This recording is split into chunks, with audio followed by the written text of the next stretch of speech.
What's up, nerds, and welcome to Chapter 3, Season 2 of the Unvaulted podcast. I am your host, Squatingdog, and before we get started, the color is yellow. Super unrelated to today's conversation as we talk about Fortnite aesthetics and fashion. In order to talk about this, we needed to bring in an expert. Unfortunately, this expert talent manager took a long time to get back to us, but here we are 2 years later with the one and only Uncle Pizo with a zero. What's up, man? It's going good, man. I was wondering what kind of intro you were going to give me, and that was pretty good. Uncle Pino. I like Uncle Pino. For those that don't know, we played a game together, and we got in with some guys, and they started calling Pizo Pino, and it was so funny. And so now I think it's just ingrained in my head, at least. It's a big meme now. Yeah. I'm okay with it. I like it. Welcome to the podcast, man. How do you feel about being on a podcast? Have you been on a podcast before? What's the vibe? I actually have been on quite a few podcasts before with iTalk, aka Nick Fortnite. Way back in the day, I also had a podcast with a few friends of mine that was just a bunch of guys drinking and just talking about nothing important. So I have a little bit of experience here, but I feel like this is the most professional podcast I've been on, so I'm a little nervous because Squatingdog is, if you didn't already know, a professional streamer. Everything he does is very well done, and I need to get more on his level with my videos. Wow. Well, I'm a little nervous here. Oh, appreciate that. That's very kind of you. We got PM in the house. What up, PM? How you feeling about today's conversation? I'm sure you really care a lot about cosmetics in Fortnite. Yeah, I do and don't, I guess is the best way to look at it.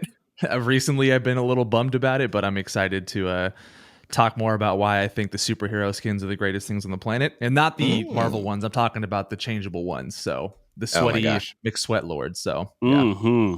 So we all know where everybody is. You can make some assumptions there if you're listening here. But I think before we get started, I think one important thing would be why zero, Pizo? I think people that might not know, if you use your code in the item shop, it's Pizo with a zero. Why zero? And how fortunate has that been for you as a content creator, having that zero in there? So it's actually become part of my brand. But how it started was when Supporter Creator first came out, they used whatever your epic game name was in game. You couldn't select whatever you wanted back then. So in the game, someone already had Pizo with an O. So I just swapped a zero out for it.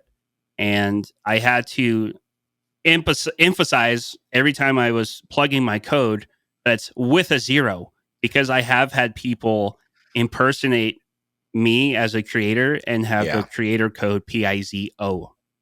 And I don't know if they're making a great living off of PIZO, but I need everyone to know that mine's with the zero for that reason. And I had the opportunity to switch it, but I thought it would just be way too confusing to switch it now. So I'm just kind of stuck with zero, and it's part of the brand now.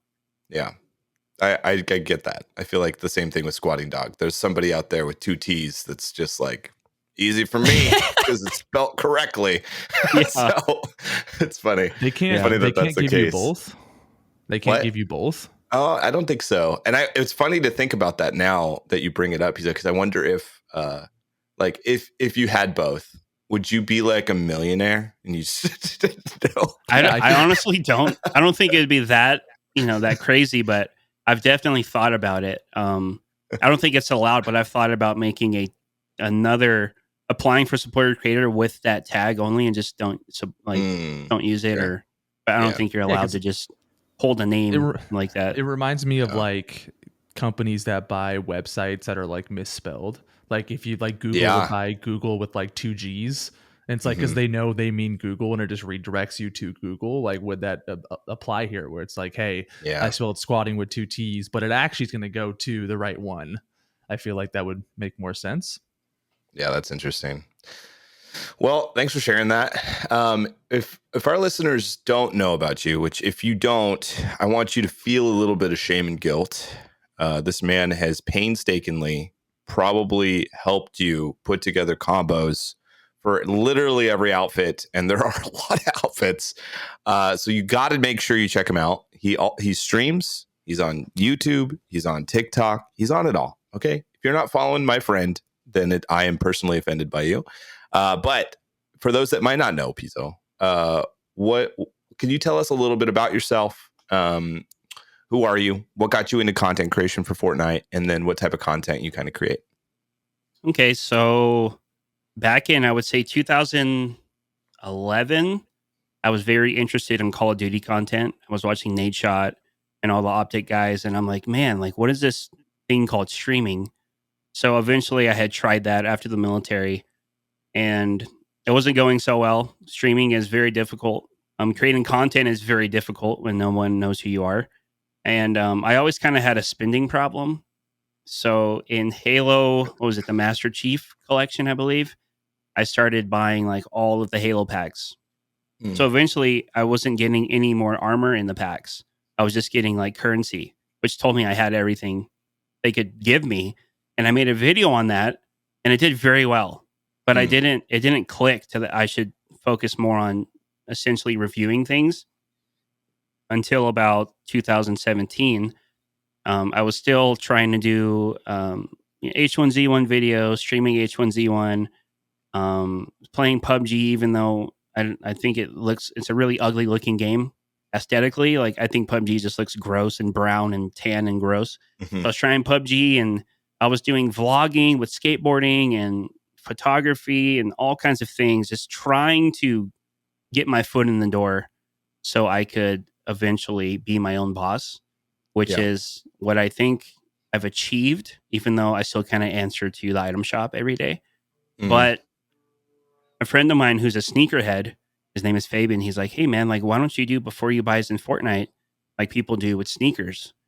I'm like, I don't know, man. Like, I'll try it. So I tried it, and I had the most views I've ever had overnight. It was like 3,000 views. And when you're used to getting maybe 50, that was like astronomical. It's like, well, maybe I should keep doing this Fortnite stuff. And progressively over the years, it's gotten more. There's more details. There's more features. There's more reactive. There's edit styles. There's all these things. So eventually, I found a way to take my spending problems with buying stuff in the game that really doesn't mean anything IRL, and I made it into a business. So I buy everything new in the Fortnite item shop since 2017, 18, right there in the beginning. And I have spent a lot of money on the game, but I need you guys to know that I also profit off of what I'm spending. So it's not for nothing. And just for a little fun detail here, I just recently did my taxes, and I believe I spent almost $7,000 on V-Bucks last year. Wow. So there's that. But yeah, that's what I do. I review Fortnite Cosmetics. You're also crazy generous. I will like load up my game and I'll have something from the item shop, and you're just like gift it to like whoever, like you. I think you use all your gifts pretty much every time. So yeah, it's like, I mean, it's kind of cool to see that side of you too. It's not like this is all you're hoarding. It's like you are very generous as well, which I am grateful for and love that about you. I appreciate that. It's one of those things where if I can do something nice for someone else, especially if it's like financially, just, here's a Fortnite cosmetic, and they're like super pumped about it, like, I'll do it. Like, it's not a big deal. Yeah. And I've learned very quickly that the money that I've earned does not buy me happiness. So At the end of the day, it's just, you need money to pay your bills and survive, but like, that's all it really is. Just material stuff. So not a big deal. I mean, I always got crazy V-Bucks on the account, and if I can share the wealth and, give thanks for people supporting me and give them some stuff here and there, then I'll do it for sure.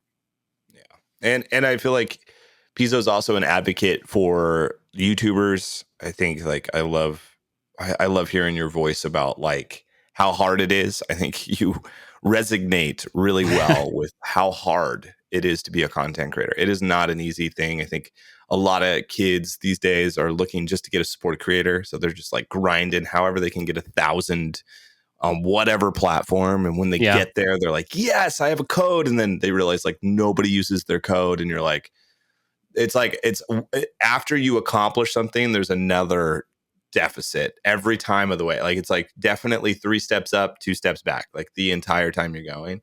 And so I also feel like you are very sensitive to those that put in hard work and articulate and show your audience those people that are doing good work. And so I also respect that out of you, and I feel encouraged. I've felt encouraged by you for what I've been working on, and it's fueled me in my projects, but also it's encouraged me to do the same. So all to say, really good guy. If you are listening, tune in, check out his stuff.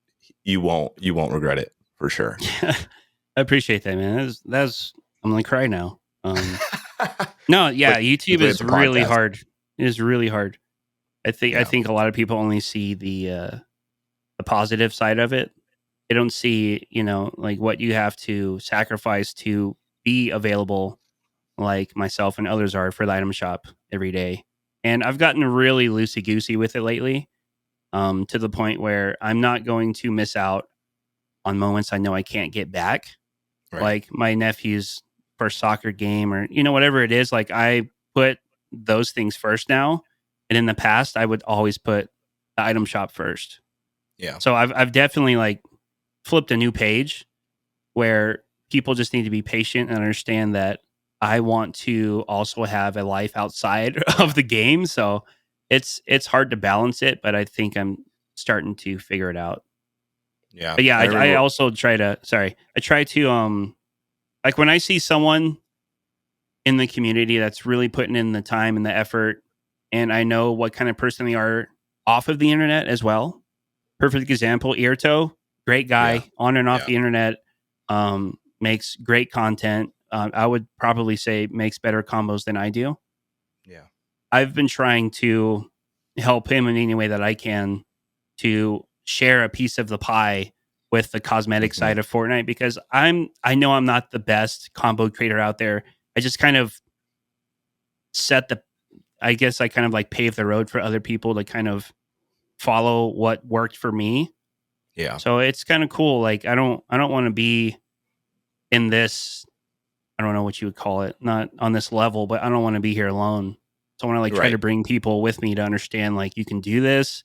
It's a lot of work, a lot of trial and error, but end result is you're your own boss at the end of the day, and that's all I really wanted to achieve. So I love it. And good people, right? Like I feel like the more road you can pave for good people, you're going to enjoy what you do more, because you're going to surround yourself with people that you like. So that's great.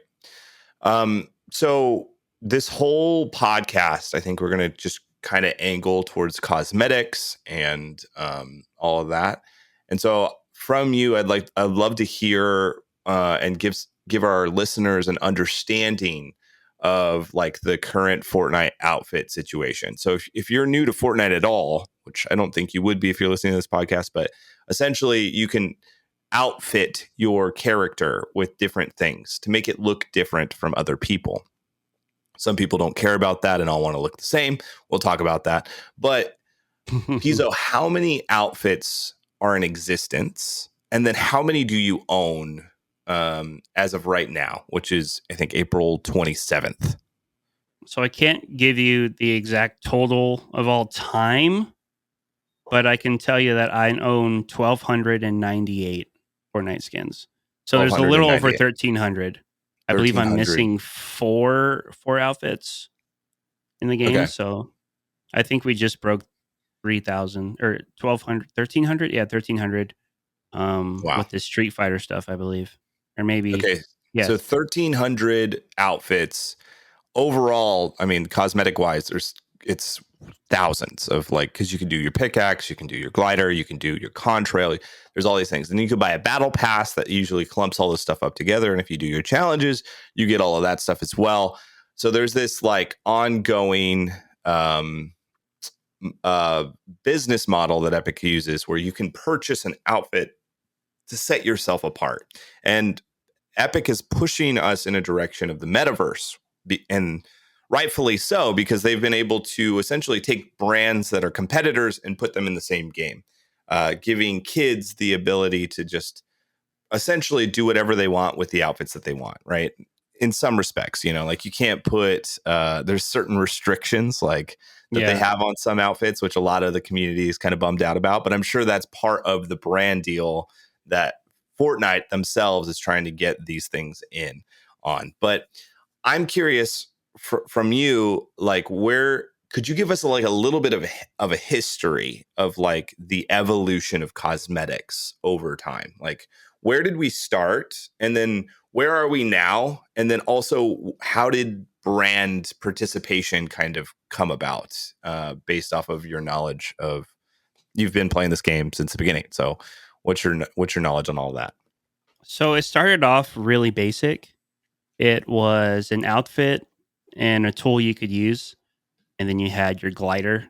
Um, they eventually made it to where whatever, I'm just going to call it a backpack. If people don't know what a back bling is, let's just say it's a backpack, was on the character.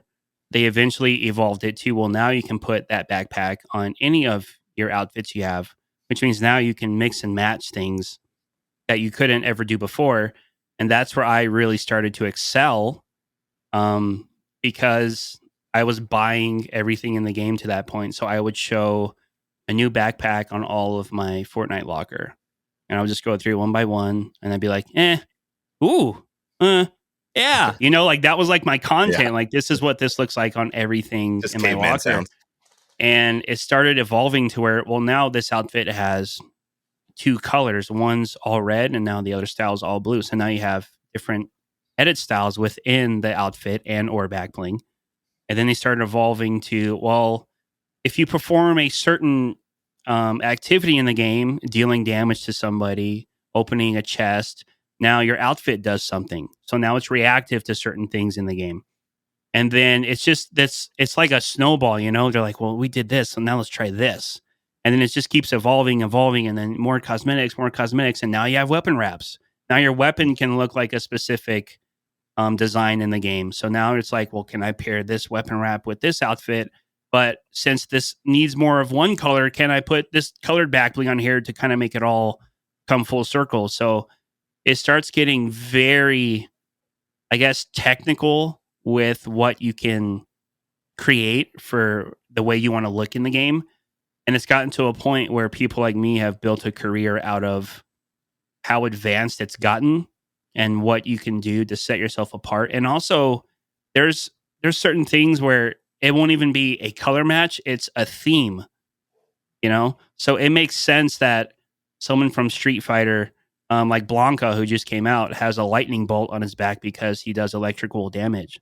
So there's all these inside stories with combos too. Like, this is why this makes sense, even though visually it might not click with colors.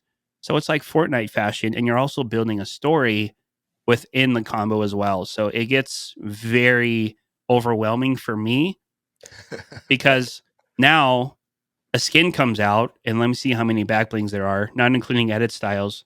There's 970 backblings that I own. Wow. So I go through one by one quickly. I quickly go through one by one, and I'm like, yep, favorite, move.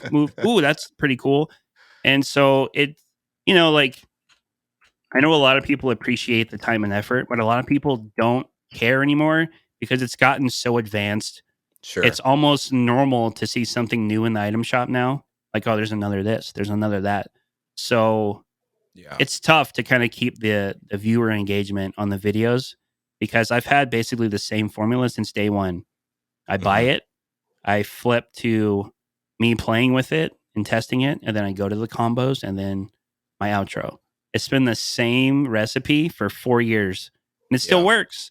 But I think with how much we have in the game now, unless it's collab as of lately, people don't care as much as they used to because there's just so much now. And we've gotten to a point, overwhelming. Like, I think a lot of us have gotten to a point where, like, we have the items that we like, that we can identify from, and we don't want to spend more money because we've already spent a lot of money on the game already. Yeah. So I think it's tough to get people to want to keep spending money on the game when they've been doing it for 4 years already.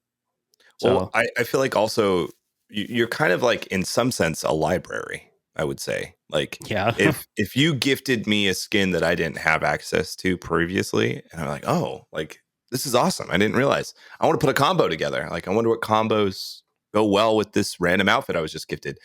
I would look online. You would be one of the first people to pop up, and then like now I have access to all of this.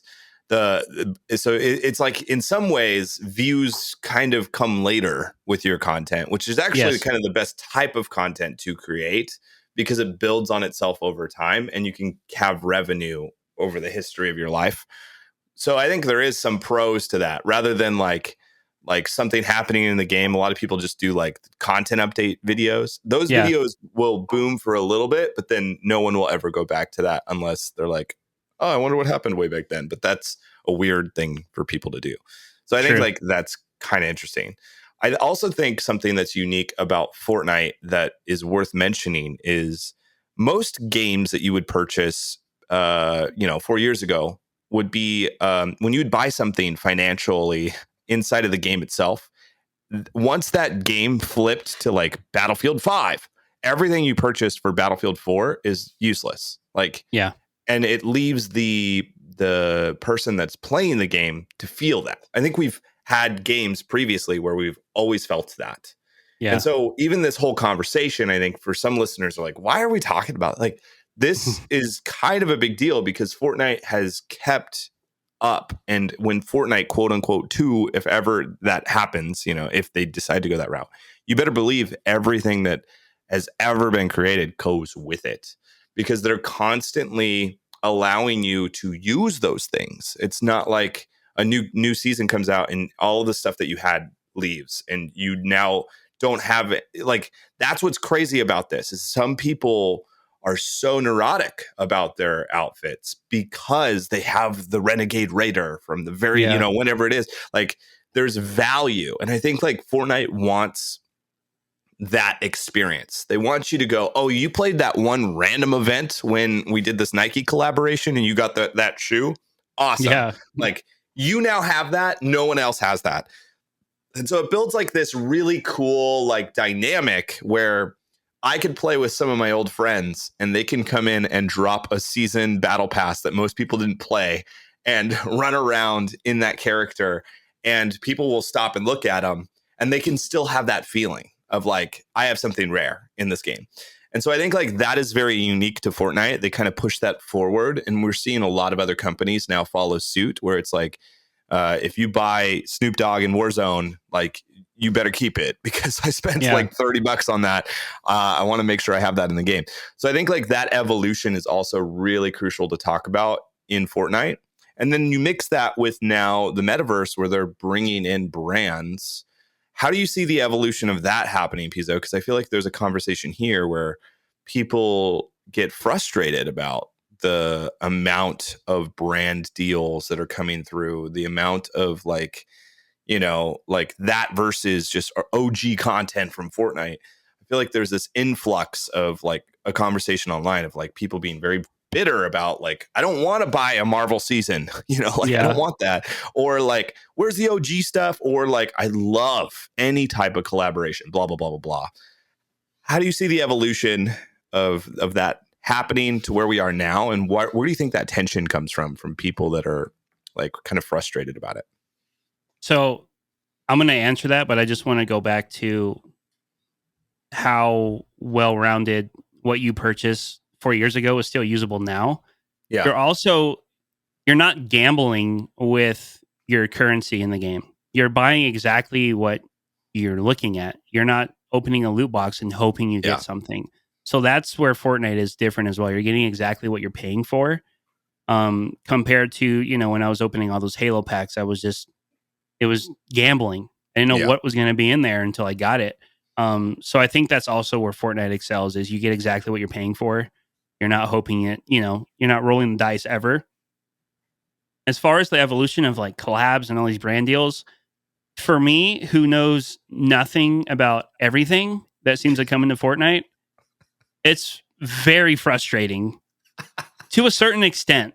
I'm going to explain why. It's as far as Fortnite lore goes, I know that I'm not a Fortnite lore guy at all. I couldn't really tell you much about the storyline, but it seems like you can't really tie in a lot of these collabs to the storyline either. So it starts getting a little messy. Like how long have we been talking about like the 7, right? Yep. Well, it's like, well, here's The Rock, but then here's Street Fighter, and here's Moon Knight, and it's like it almost seemed like in the past it was a little bit more story driven, even though I didn't really keep up with it back then. And with all the collabs, man, I think I get annoyed because it almost feels like I'm supposed to like something, even though I don't know what it is yet. Right. You know, like you'll be like Pizo, Star Wars, and I'll be like, I don't care. Like I don't watch Star Wars. Like I can't relate to everything that comes into the game. Yeah, for sure. And people get upset with me because I don't know what I'm showcasing. Yeah. So I'm expected to like, now I have to go and research things just to do my combos to kind of make it make sense, you know? And there's some collabs that I've done really well on. I think I did really well with Jinx and Vi because I played League of Legends years ago. And you know, like the Cobra Kai stuff, like I loved that show. I thought it was great. But like I'm not gonna know everything. But in terms of Fortnite, like they're killing it. Even if I don't know a lot about what's going on with collabs, you've got to understand like Fortnite is like setting and paving the way for other games. Like, do you see how much we're doing and how much we're collabing with like companies? Like, who would have thought? Let me just look at my recent purchases here. Moon Knight, Wu-Tang. Would you have ever thought 4 years ago we're gonna have anything Wu-Tang related in Fortnite? No. Everyone thought it was a children's game. It looks too cartoony, and now like there's literally something for everyone. Yeah. Even if you don't know what everything is, like of course I know who Superman is, Wonder Woman, but I don't know their backstory. You know what I mean? Like I don't know all of that stuff. But I think Fortnite's killing it with the collabs. Like I loved the Halo collab. I played Halo a lot growing up. That was like my competitive game on the original Xbox, on Xbox Live, playing Halo 2 and playing Lockout with customs and my friends for like 12 hours a day. And long story short, Fortnite's killing it with the collabs. And I think it's just going to keep progressing because it's a lot easier for a community to get excited about something they already know about compared to something they're trying to create them to be excited for. Yeah. So I totally understand it. But I just don't like feeling like I should like it just because it is what it is. Right. Because I don't know what it is. It's like 50-50. Like I watched an episode and a half of Moon Knight. So I knew a little bit, but that was it. Right. So I have to try to do, you know, more research on stuff that's coming out. And I feel like you know everything that's coming out. We should just get in a call, honestly, when you know, like what, I could help you out. Like what? I'm like, Irto, what that's is our ongoing joke between me and Pizo is like whenever he does a video on something, I'm like, bro, I was like, recently I think we tweeted. He's like, I don't know what this is, and it was like a Star Wars thing, and I was like, it's Star Trek. Like, just confuse you more, like just make it more frustrated for you. But yeah, I feel like you do a great job on that research, like in general. Like I feel like a very interesting weight on your shoulders for sure. Whereas I think like as a community, I see a lot of celebrating, right? Like it's kind of like if you love something, you wear that shirt. I'm wearing a Venom shirt right now on this podcast because I went to a Venom premiere. I bought a shirt so that when I go to a premiere, it shows that I like this thing. Same thing for Fortnite, right? Like if you love something, you purchase an outfit that looks good in the world that you're playing a lot in. And so this dynamic, the more things you can shove in there, the better. Because if you go to Target and you're like, dude, I love Spider-Man, and Target's like, hey, we don't have anything Spider-Man related, you're gonna be sad. You know, it's just like a bummer. And then, but if you go to Epic Games and you're like, hey, I love Spider-Man, like, we do too. Here you go. Like, this is like in the item shop. Like, it's very exciting, I think, for people that have any type of fan hobby. I do think that there was a special situation that happened, and I know PM loves this season, but there was a Marvel season where before, in the past, it would be like, okay, so this season, it's all like, you know, all original content. Like every outfit, everything is from Epic. And there might be one like secret skin, like Deadpool or something, right? Like that they would throw in at the end is like a surprise. Like we did this collaboration. We're sneaky. But then chapter 2, season 4 came around and they just blatantly Marvel, sponsored completely all Marvel. Iron Man, everybody is in this. And then they just released it. And then in the game, you got Marvel like POIs. You got to use Marvel weapons. I absolutely loved that season. I was surprised at how much frustration there was, though, for somebody who isn't in that world. Like, it would be the equivalent of maybe, like, for me, baseball. If like they did a baseball season, I would be like, this means nothing. All of this means nothing. And I'm not as excited because I don't watch baseball. So I feel like that I could relate and understand that. But then also it was like, but it's Marvel. Like, that's kind of like my justification.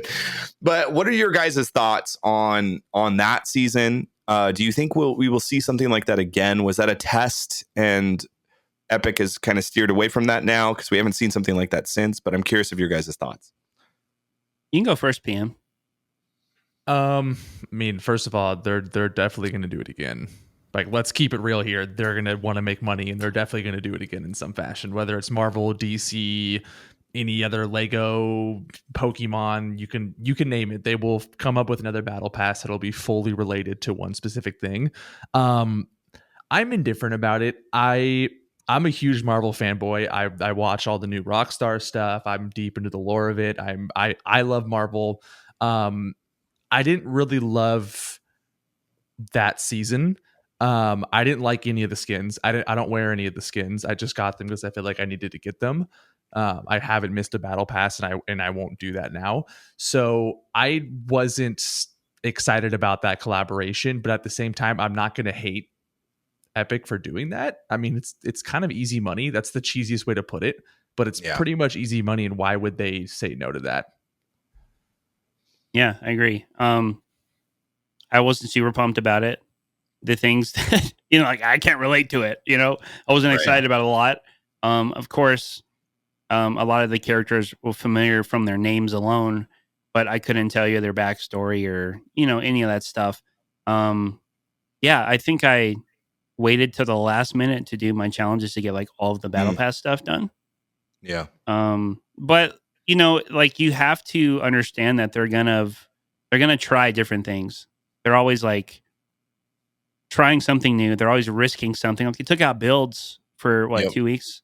Like, they're always gonna try something and see what works.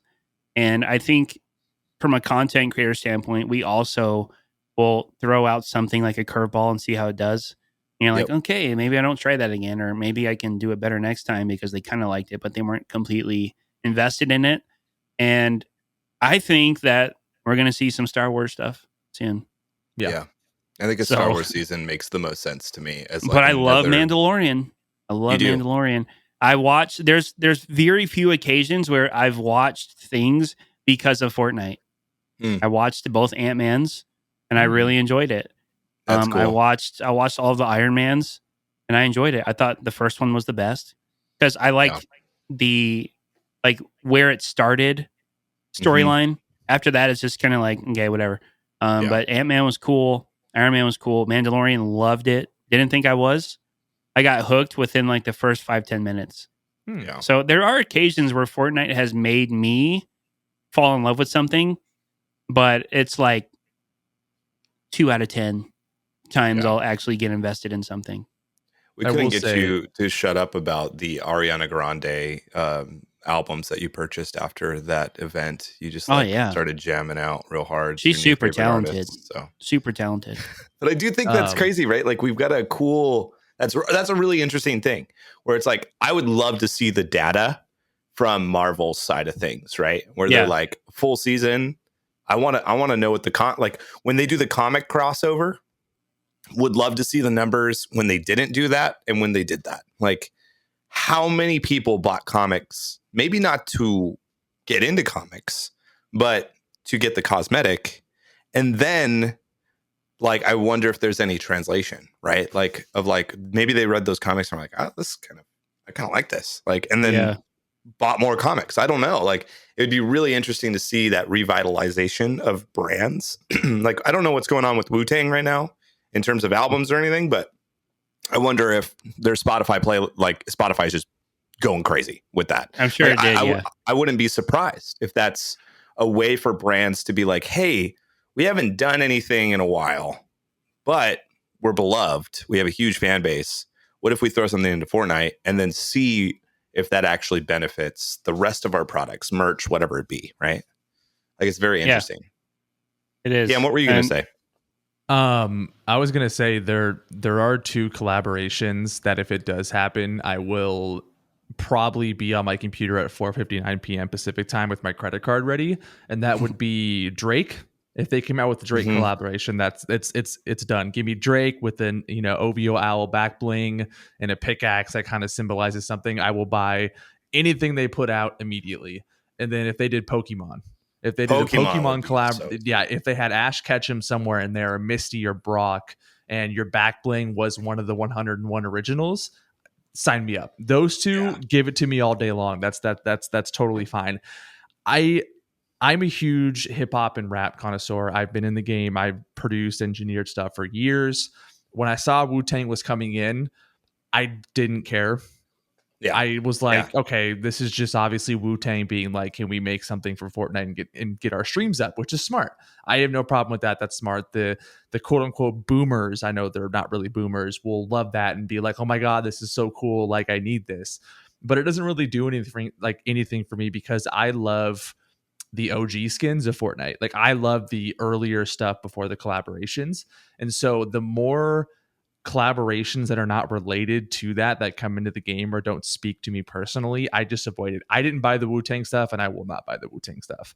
I'm not gonna buy the Miles Morales skin when that eventually comes out because I just don't care. I had the Spider-Man one, and and that's what's funny is because I had the Spider-Man skin already, and everyone was like, "Oh my God, Spider-Man!" And I'm like, "Yeah, Spider-Man, cool. Like, thank you." Like, I don't want to wear the Spider-Man skin. Like, I want to wear the Ramirez skin with, the simple pickaxe in the back bling because that's just kind of the style I like. So, I think when it comes to collaborations, they've definitely done a lot of cool niche things, but it's starting to lose that attention for me. Like, I'm not as excited about it until I see something that speaks to me personally because they're doing it so much. Yeah. So, yep. I thought Halo was going to do that. Like, I played Halo throughout my whole life, and I thought Halo was going to be like, oh my God, this is so sick. I bought it, wore it once, and I'm like, this looks stupid. And I've never worn it again. So, yeah, I feel like that's the craziest thing about where we're at with, if we break it down to creating the metaverse, is like, it's going to be niche now. Like, it kind of has to be because I can't keep up with purchasing everything. Like, it's just like I remember when Fortnite first came out, I was like, I love that they're doing collaborations. I'm going to buy every collaboration that they possibly create because I love that direction of where we're going. And now I'm like, I shouldn't have said that. I shouldn't have thought that. But it's true. Like, it's overwhelming. There's so much. And it's the equivalent of a kid going into Target with $20 for an action figure. You can't buy every action figure. You might have to wait till Christmas. You might have to wait for your birthday to be able to buy the full Avenger set or whatever. But like, it's the same thing. Like, there's so much that you can purchase. And I think that overwhelming feeling is interesting that our community is going through, where it's just like, I love it, but I only just want that pickaxe because it's really cool and could match this combo that I already run all the time. Or it's what else is very interesting to me is communities. Like, I really want Destiny to get like in the game. Like, Cade 6 is like a huge character in Destiny, and I would love to have him in, right? And so I posted this thing online and it blew up, but then also there was all these people like, we don't need Cade 6 like to be in that child's game or whatever. And it was like very interesting. It was like this stark reaction. Well, like, please, you've taken everything else from us. Please don't take Cade 6.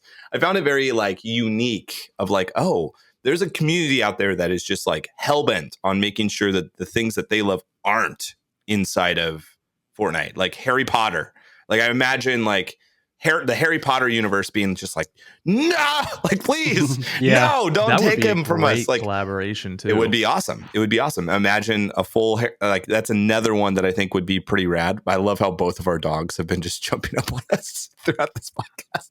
I know. But yeah, so like, those are two worlds that we haven't seen yet enter in, but there's also like this like group of like people that beloved characters that are like, no, I don't want to play Fortnite. I don't want your characters in it. But in order for the metaverse to exist, there needs to be almost everything in it. Like, right? Like that. Yeah. It's not like the metaverse is complete when everything is invited and everything can play in the same space. I would love Pizo to kind of get your thoughts, because Jeremy's brought this up a few times now about the metaverse. What are your thoughts, like, cosmetically, when it comes to Fortnite being kind of the hub for all other games to come to? It's kind of scary. You kind of think about it. I guess I've never really thought about like where, like, people always ask me like, how long do you think Fortnite's going to be successful for? I'm like, I really cannot answer that for you. Mm-hmm. I really don't know. They keep, pushing the envelope and evolving like with every season. And there's going to come a time where there's just so much in the game. It's going to feel like a VR chat. Yeah. And I don't do VR chat, but I've seen, like, you can have whatever characters you want in there as your avatar. And it's getting to the point where unless you can somewhere down the road do something with your cosmetics in terms of buying, selling, trading to other people, I still think people are going to be pushed away from continuing to just drop money on things. Because the way I look at it, if I wasn't profiting from what I spend on the game, like, I wouldn't be able to afford it either. Mm-mm. So I kind of look at it as like a trading card, Mm-hmm. like I can take this Jamar Chase rookie card in my hand and I can do whatever I want with it.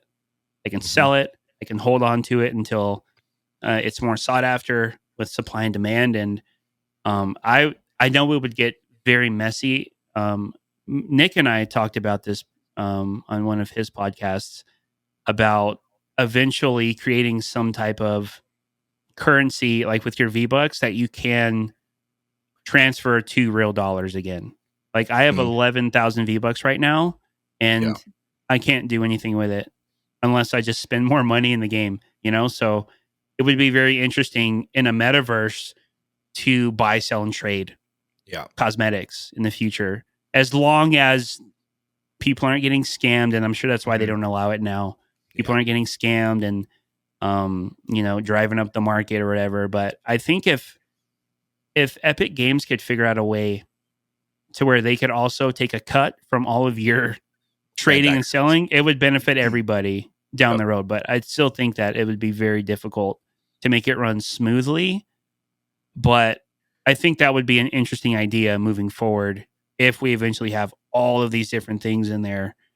Because like you said, there's some things that just don't come out anymore. People want that stuff. So let's say like I don't have any emotional attachment to it. I want to get something out of it now. Maybe I can sell it to someone else and Epic takes their cut or something like that, Like, I want to get rid of Zoe so bad. Like, that outfit. I hate you it. just, It's you like, just don't want to see get it in the this locker out room. of my. Just get it out. Yeah, if you want Zoe, you can have it. Like, just let me. If that ever happens and you're listening to this, you can have my Zoe. I will not shed one tear. But yeah, that's a good point. Like, I do think Tim Sweeney has that type of vision for the metaverse, where like me as Squatingdog with my Squatingdog apparel could create an outfit or a logo that enters the world in this digital marketplace, and people that love this podcast could go to my digital marketplace and buy a shirt and put it on their avatar and play Fortnite. Like, that, I think, is the future. It's just the foundational pieces to make that a future that does not have scams. The recent conversation with Lego, where they're trying to build an environment that is safe for kids, is at the forefront of their mind. And so I think that's why we haven't seen anything remotely close to trading at all. but I do think that is the future. Like that direction is where we're headed. I'm not going to say like start buying all these outfits to those that are listening. No. Like that's not going to be ever what I would say. But I would say that maybe one day those outfits could turn to be a place where like if you invested in this game early, there might be a little bit, hopefully, of some sort of buyback or whatnot. I'm curious what that'll look like. I might be a little biased, obviously, but there is kind of currently a system in place that does that. It's just not widely accepted by gamers. And that is kind of one of the bigger issues with it. And gatekeeping is pretty prevalent in the gaming community, as you know, in general, whether it comes from don't take our skins and put them in your game, or don't change this one thing mechanically, or don't do this one thing for the game in the future. Like people want what's there and they don't want change until they start getting upset about why the map hasn't changed for 8 months, and then they want change. So it's gamers are very picky and they're very tough to deal with. But Epic has already gained $2 billion in funding from, I think, Sony and another company to kind of fund the metaverse. Tim Sweeney has come out and said, hey, this is going to be a 10-year, like this is not going to be next year. Like we're going to be good. Like this is going to be a 10-year process. And again, it is a controversial topic, but I will bring it up. You know, the early stages of the quote unquote NFT market kind of align with what gaming will be in the future in relation to trading skins. You will have these assets that you'll be able to give to someone else for money, and then that's the easiest way to do it and verify it. The issue with it right now is the examples are terrible and it's full of scams. And so they need to navigate the waters of how can we prevent all that stuff from happening while making this the only metaverse that people will come to. Well, it's all about belonging, right? Yeah, like it's all about belonging. I think they're off to a great start because just Fortnite is just done so well with getting people involved. Like, yeah, it's what you do with your time. It's what you do with your time. Like wherever I am, where I am is what is most valuable. So like if I'm hanging out with my family, that's valuable to me. If I'm playing Fortnite in my free time, that's valuable to me. And so this game has been consistently valuable for a lot of people. Mm-hmm. And so therefore, if I have something in that world, the value of it is more significant than if I play a game that I really don't care about with my sister, right? So like it's cultivating that value over time that sets Fortnite apart from any other game. It's because it has been up for a long time. It has not fallen for a long time. Their track record is really good. And now that collaborations are tinkering in with it, it's just on this spiral of a place of belonging where Pizo, people want to be. You brought this up, and I want to agree with it. But I think in the future, V-Bucks will become a token, like an actual token you can buy, and will have a value that's like, you know, similar to $1. Like I feel like that's how they're going to do it. You have 11,000 V-Bucks. That 11,000 V-Bucks will equal however many dollars. And I think that is going to be the future of kind of the quote unquote metaverse in Fortnite. Is V-Bucks will be their dollar, and you'll be able to put the money in, and then if, you know, more people buy V-Bucks, the value of it goes up, and then if it doesn't, well, it drops, and tough luck. But you'll be able to put it in and then pull it out whenever you want. And I just think it's so ingenious and simple for them to do it. But again, the gatekeeping it has to be done right, or else people will scream for your head and cut it off, kind of thing. I agree. I think if anybody's going to be able to do it, it's them. Like, I feel like I have over time, like call it brainwashing, whatever you want. Like I have been overly impressed with how they have pushed us forward. Like whether that be suing Apple, going for that. It's like, holy crap. Like these guys are serious. They're seriously here. They are not like just another fad, another game. They are the reason why PlayStation and Xbox can play together. Mm-hmm. They are the sole reason for that. Like that's crazy. And they're innovating stuff. You know, you got like their social feature that they tried out. I forget the name of it. Where you could like video chat while you play Fortnite. That the house party. House Party. Yeah, So they're constantly innovating. Like, here we go, we're gonna try this, and it's like, they're like, okay, well, that never happened. Like, it's just like they are trying so many things to take over the market, and I respect them for that, because they're willing to not just take all their money and just keep doing the thing that they think, recycling it in hopes that it goes on as long as it can until it dies. They are creating new infrastructures and trying to get people to think differently of where they buy their games from, and how, like, imagine being a small indie developer, new character, really great game. And they're like, great, you can do this on Steam for 30%, or you can do this on Epic Game for 30%, and we'll put an outfit in the game. It's like, oh, like, let's do that. If you really think about it, if you get an outfit in Fortnite, right? Let's just give Lachlan as an example. That guy has unlimited advertisement in the game. If I wear a Wu-Tang outfit or a Lachlan outfit, I am self-advertising inside of Fortnite, where, like, so many people will be playing against me, whatever. And if I do well, like, it's just free advertising, really, for these brands. Like, and it will, if Fortnite never dies, it's forever, which is kind of crazy to think about. Yeah. I think it's really interesting that you touched on, like, them not just doing what works over and over and over, because that's what I do on my YouTube channel, because it's working. And I have, I've tried different games, I've tried different things, and it just doesn't seem to stick yet. And I think why I continue to do only what's working is because I get more satisfaction out of my other YouTube channel that makes me little to no money at all, because I'm teaching you something you can use in the real world. Mm-hmm. Like, I'm only teaching you about Fortnite Cosmetics, but on my other channel, I'm teaching you about your lawn, how to smoke a brisket, how to build a chicken coop. I have a lot of weird hobbies. I can also change tires if you got a flat, Squatingdog. We talked about this a couple weeks back. So, like, I would love to branch out of my comfort zone with Fortnite Cosmetics, but at the same time, like, it's still working. Right. Mhm. So, like, I'm not forced to take a plunge on something else. And, like, I enjoy it. I do. I really enjoy it. But I don't think I'm in love with it anymore. I love it, but I'm not in love with it anymore, because I've done it so many times. It feels like the same thing every week. There's another cosmetic. But again, I enjoy it, but I get more satisfaction out of my other channel, which gets maybe a couple hundred views on a video that took me 3 days to record. Yeah. Because I'm outside building stuff, Right. But yeah, Epic Games, they're not afraid. And I like that. Mm-hmm. I like that a lot.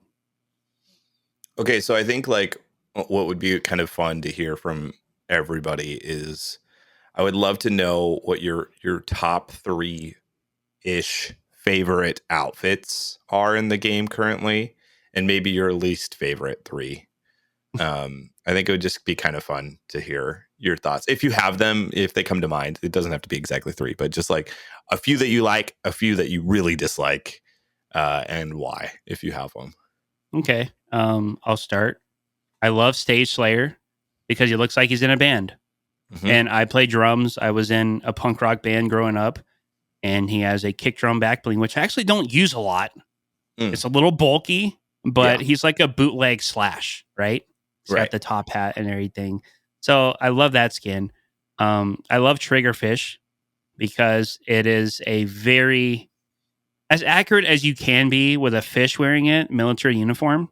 Yeah. Because I have my background in the military of being an infantryman and doing all that super dangerous, no fear as a young guy job that I did. Yep. And then I love Dante because which one's Dante? He looks like it's the Day of the Dead skin. He glows in the dark at night. Yeah. Like, I'm not gonna say like I'm super what's the term? Like, I'm half German, half Mexican. I don't speak Spanish. I don't speak German. So, like, what am I? I'm not gonna say like I'm super like Hispanic and like into the culture, like live and die by it. But like Dante is like a lot of detail, different colors. He's got like pink leggings, so you can throw Nosh on there. I love Nosh back bling. So And skins I hate.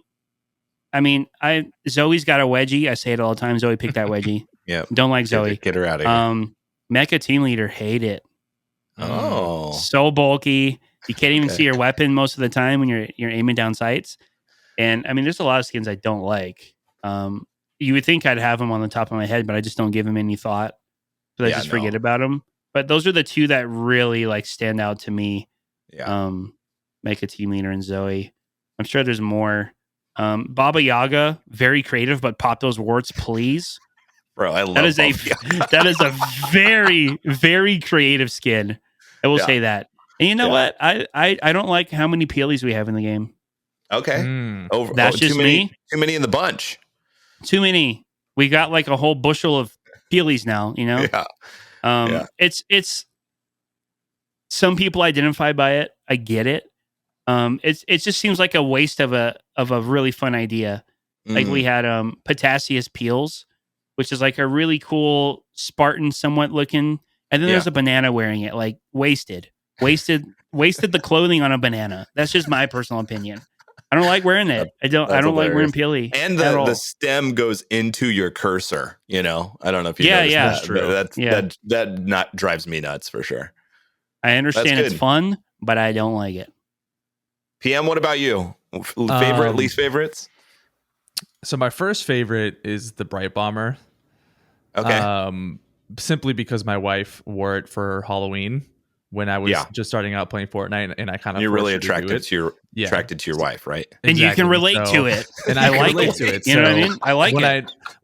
When I had that skin on in the game, she'll walk in and be like, "Oh my god, that's me," and I'm like, "Yes, it is." Mm-hmm. So that is definitely one. I love the. I'm blanking on the name. I think it's something Voyager. The astronaut one from season 3. Yeah. Right. Mm-hmm. The all dark one. Voyager. Yeah, with the black and orange, because that was the first skin that I really wore, because I'm an Oregon State fan and black and orange is like everything to me. So I love that one. And then a really random one that I used to be obsessed with was the I wonder if I can find it here. I'm trying to look for it. Oh, it's Dazzle. It's called Dazzle. I don't know if you've heard of it before. I've seen it. It is orange and blue, kind of Ramirez with the SUP on the headband.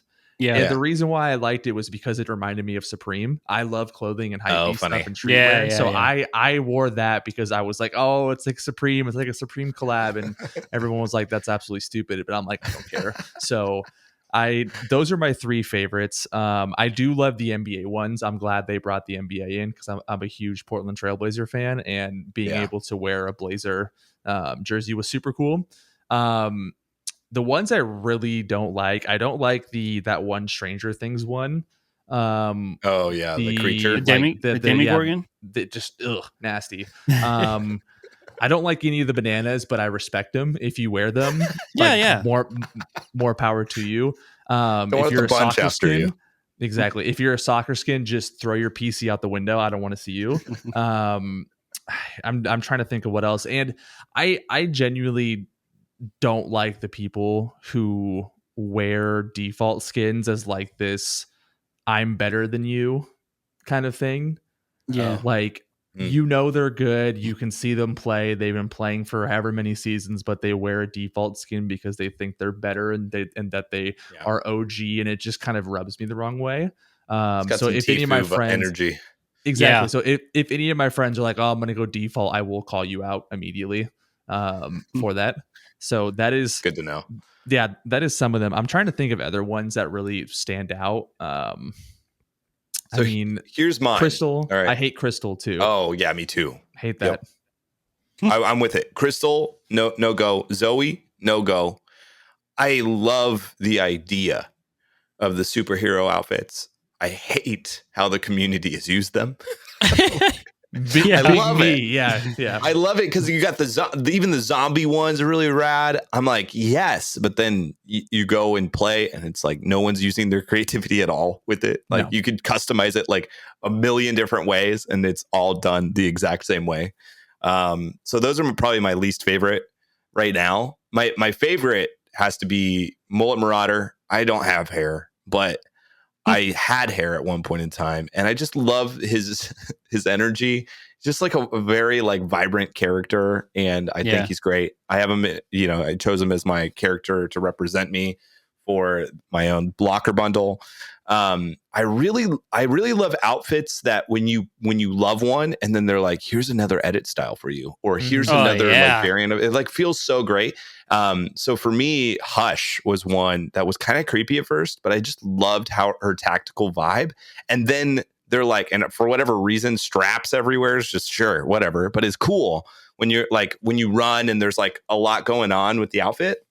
And then they like release 2 different types of Hush. And I was like, yes, like more Hush, please. Another favorite of mine is what I call the Die Hard outfit. It's the girl version of Die Hard, essentially. Flatfoot.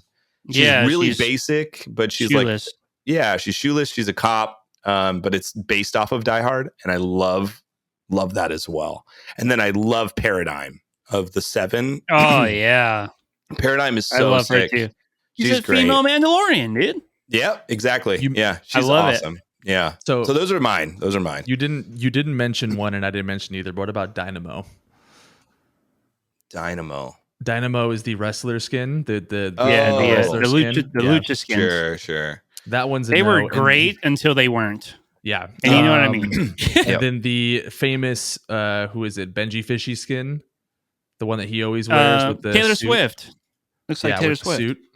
Yeah. And then Ruby was another one that I like the styles a lot. She that got a new few. one. Yeah, that new one they just came out with is the one that I'm currently wearing with like the kind of colorability. But I just want that hoodie in real life. Me too.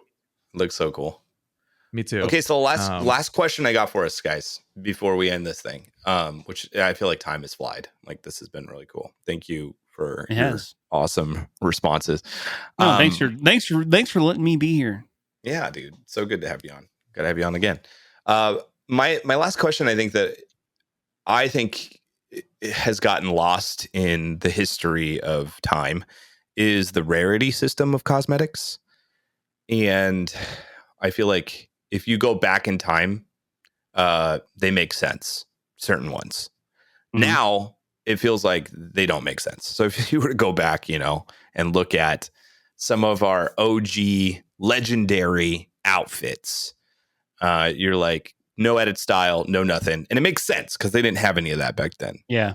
What do you feel like, Pizo, is the etiquette of the rarity system? Like, what do you feel like if somebody is purchasing an outfit for V-Bucks that costs real money, where do you get the most bang for your buck, essentially? Like, if you bought, a legendary one versus an epic or versus a rare, like in your brain, how, after going, like looking at all of these things, what makes sense for what? Because for me, I would say like legendary should have edit styles. Legendary should have maybe even changes, like significant or like cool things that happen to it. Like Taylor is a really cool one where like when you shoot somebody and they get eliminated, red goes through, or if you heal, green or whatever, right? Like it like influences what you're doing. And I think that should play a part in the rarity system a little bit more, to where you can rely on the rarity to inform you if it's reactive or whatever. And I know there can be like levels of reactivity and all that, but I'm curious of your thoughts of that. I used to have a rating system at the end of my before you buys. It would tack on another 3, 4, 5 minutes, which isn't good for watch time if no one's watching it. Yeah. So I kind of got rid of that. But what I would kind of look at was the color scheme. Is it common colors we have in the game already that you can wear a lot with it? Or is it going to take a very interesting locker collection to pair items that are not part of it with it? So I'd look at the color scheme for sure. I also look at if is this completely original head to toe, or did they swap a few colors from this skin and then they made this new one with the same clothing? Is it completely unique? Yes or no? Is another thing I look at. And is it reactive? Is there edit styles with it? There's some outfits that still don't have a back bling in the game. Yeah. That don't deserve to have that price because they don't even come with anything with it, like no back blings. It's kind of to the point where if it's a rare outfit in Fortnite, it's got to have a back bling. It has to, like in 2022, it has to have a back bling with it. So those are the things that I look at in terms of like harvesting tool rarities. Like, is there a colored streak? Is there a colored impact? Does it sound unique? Does it just sound sharp? You know how many times I've said I swing at something, I'm like, it sounds sharp. That's what I expected. Not excited about it.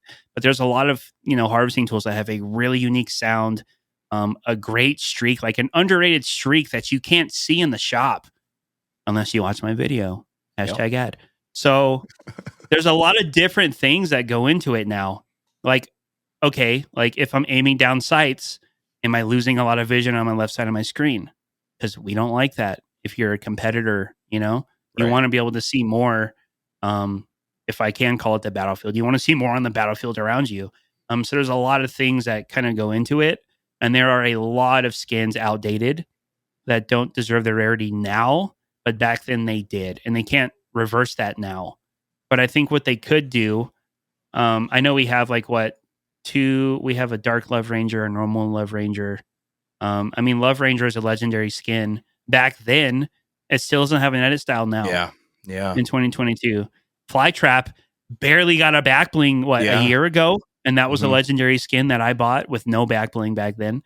There's a lot of outdated legendary outfits that I think need a little bit more to make them worth. But it's going to be really hard for Epic to go back and change that now, because it's kind of like, we got you.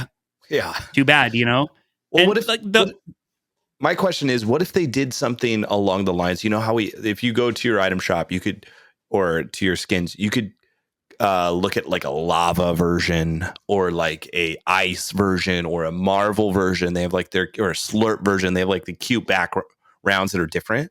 What if they like clumped them into like OG or something, like where they just kind of hit a benchmark of like everything here on is kind of like just its own category, and over years that benchmark slowly starts moving and things get clumped into that. Do you feel like that would be a way to do it? Because I do feel like, and maybe this is just a problem for people that just started the game, like started when it started, I look at like AIM as an example. It's a legendary outfit. It's a robot. It was like a secret outfit.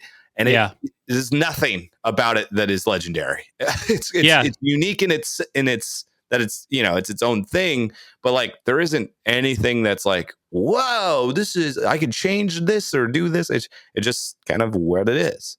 But I don't know how that would be fixed outside of maybe them doing an OG category or something, because I feel like categories or category rarities are kind of like underutilized. I would say I feel like we could do a lot more with that, and I also feel like it would be really great to have some sort of color picker in your search filter, where you could be like blue, and then just blue pops up. I wish. So cool, because I feel like we are getting to a point where if you've played since the beginning and you've bought every season battle pass, you've got a lot of stuff to look through. Like there's just tons of stuff, and it is a hard. I'm glad they did the search filter, but I hope that they keep adding more to it, because it is a pain in the butt to navigate if you have a lot of outfits. Oh, for sure. Especially for you, I'm sure. I put on some music, I get a drink, and I just sit back and on my controller and just tap the right button to just cycle through every skin. But I think where they confused people was the OG edit styles, if we do want to call it that. Purple Skull Trooper, pink Gold Trooper, which I don't have pink Gold Trooper, but I have purple Skull Trooper. And I think it really divided the community into, well, there's other outfits from around that time that haven't been updated. Like, why aren't we doing more of this? And I think it creates more of, I have this, you don't. They don't want to create more of those problems within the game, because what is Party Royale? A big flex fest? Right. You're not gonna catch me in Party Royale doing anything. Like, I don't care about that stuff. I've tried to tell people multiple times, when I turn off the game, I don't think about my Fortnite locker. Yeah. Sure. Like, I leave it with the PC, Yeah. And like we were saying earlier, or you stated, there's a lot of legendary skins that they just haven't updated. And maybe it is to keep that original Fortnite feeling with it. Yeah. They don't want to mess with it. Like, that's just how it is. That's how it's going to be. Yeah. Because if I just look up the Dino Guard set that has Triceratops in it. Oh yeah. And Rex, and then you have Bronto, which is a rare outfit, but it's literally the same idea of Triceratops and Rex, but it's literally 2 rarities lower. So it's like, what are we doing here? Mm-hmm. Is this what it should have been originally? And now, since we've progressed, they're like, ooh, yeah, that's not a legendary anymore. I think that's what happened. Yeah. It's just they've evolved to where they're kind of making new standards. And we don't get a lot of legendary outfits anymore. I don't know if you've noticed that in Atom Shop. Yeah. There's a lot of epics and gaming legends rarities, or Marvel rarities, or DC rarities. We don't get a lot of rarity or a lot of legendaries anymore, which is fine. But yeah, I don't know how they determine what gets an edit style and what doesn't. I'm frustrated with every update that we get when there's new edit styles because they don't treat everything the same. It'll be like, hey, we're updating Ruby's edit style, but we're updating her entire set, outfit, back bling, tool, glider. And then they do another Ruby edit style, and it's just the outfit. Yeah. Not her back bling. So, and then they don't do the male counterpart, vice versa. Right. So it's always been this really big question. How do you decide what to give an edit style to? If the skin's already popular, why do you have to give it more? Wouldn't you focus on a skin that's not as popular to kind of polish it and make it more worth? So big confusion with all that stuff, edit styles. I don't get it. It's probably both and, right? It's probably like, nobody cares about this one. It's a blank canvas. We can adjust it and people will probably purchase it. And then you pair that with everybody loves Aura. Let's make another style for her so more people buy it. Or everyone loves the Star Wand. So let's just make sure it's in the item shop every day, all day. Yeah. Like, I just feel like I think it's whatever has sold really, really well. Like, let's double down. And then the things that don't, I'm sure it's got to be just numbers. There's just one guy that's looking at all the numbers and he goes, like, pins that outfit and goes here, and doesn't care that there's a male counterpart, doesn't care that there was a back bling associated. Here, this is the one. Give this to the art people. See what they come up with. And then it comes back and he's like, great, plug that in. And then boom. Like, I think that's got to be how it works. Yeah. Because it doesn't make sense any other way, right? Well, what I'm seeing is, like, if I already have the Ruby skin and I love it, I can't purchase it again. Yeah. So are you really benefiting more, or are you just trying to keep the community happy because they threw you a bone to something you already like? Right. It might be that too. It's like a whole mental thing. Like, Epic Games gave me an edit style for a skin that I love already. This is great. And then you got me over here like, but it already has 4 edit styles. Like, what? And then you got other skins that don't have anything, don't even have a back bling yet. So it's it is what it is. But yeah, it's really interesting to think about how they decide all that stuff. And again, it's probably just numbers, and we'll never know. We'll probably never know. Well, Pizo, it's been an honor to chat with you about this. Thank you for saying yes and hanging out with me and PM. You got any final outro words to those that are listening? I don't want to get super like inspirational here, but like, if content creators out there, it's going to be very difficult to get started. Your wheels are going to be spinning for a long time. I've been messing with YouTube even since before I had a PC to do videos. I was recording gameplay from a webcam, pointing it at my TV, playing Call of Duty Zombies. Like, you're going to start somewhere.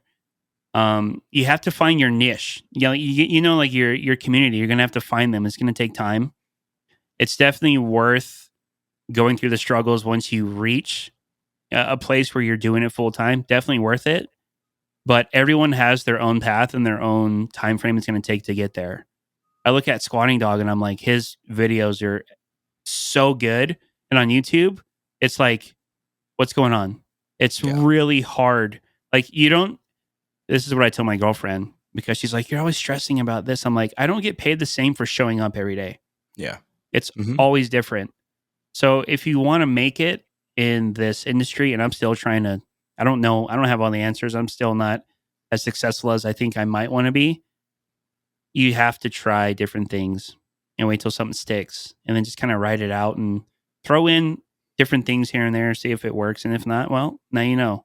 don't be afraid to try new things. And I appreciate being here and talking to you guys. Yeah, you're awesome, man. Thank you for being here. Of course. Once again, thank you, Pizo, for being on the Chapter 3 Season 2 Unvaulted podcast. And of course, a special thank you to all of you listening. Feel free to connect with us on Twitter at the Unvaulted Pod or the Squatingdog. And be sure to check out Pizo on Twitch. It's with a 0, though. It's not. It's with an O. It's with an Yep. O. Okay, great. On Twitch, he streams as well. Check out his YouTube channel as well. And of course, he has a supported creator, which is Piz with a 0. Until next time, I'm Squatingdog. We'll see you later, nerds. Bye-bye.